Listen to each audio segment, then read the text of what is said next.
విక్కీ వాళ్ళ బాస్ యషో అయితే మీకు నచ్చిన ప్లాన్‌లు మీరు చెప్పండి. మనమైతే టాప్ రేట్‌కి వెళ్ళాలి అని చెప్పేసైతే అంటూ ఉంటాడు. ఆ మాటలకి అక్కడ ఉన్న విక్కీ అయితే మనము టాప్ రేట్‌కి వెళ్ళాలంటే ఆడవాళ్ళకి చీరలు చాలా ఇష్టం. మనం ఫ్లాట్ 50% గాని పెడితే ఆడవాళ్ళు మన చీరలను కొనడానికి గాని, దేనికైనా మనం ముందుకు వెళ్ళిపోతాం దూసుకొని అని చెప్పేసైతే అంటూ ఉంటాడు. ఆ మాటలు వినగానే అక్కడ ఉన్న పద్మావతి అయితే అది రాంగ్ సార్. ఎందుకంటే ఆడవాళ్ళకి ఒక చీర అంటే సాంప్రదాయం.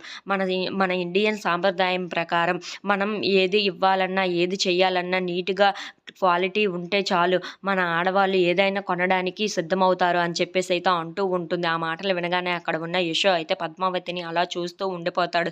ఇంతలో అక్కడ ఉన్న పద్మావతి అయితే తనకు తోచిన విషయాన్నయితే చెప్తూ ఉంటుంది. ఆ మాటలు వినగానే అక్కడ ఉన్న వాళ్ళందరూ అయితే క్లాప్స్ కొట్టి తనని అభినందిస్తూ ఉంటారు. అది చూడగానే అక్కడ ఉన్న విక్కీ అయితే కుళ్ళుబడిపోతూ ఉంటాడు. ఇంతలో అక్కడ ఉన్న పద్మావతి అయితే చాలా సంతోషిస్తూ ఉంటుంది. ఇంతలో బయటికి వచ్చిన తర్వాత అక్కడ ఉన్న విక్కీ అయితే నీ ప్లాన్‌లయితే అతనికి నచ్చుతున్నాయి.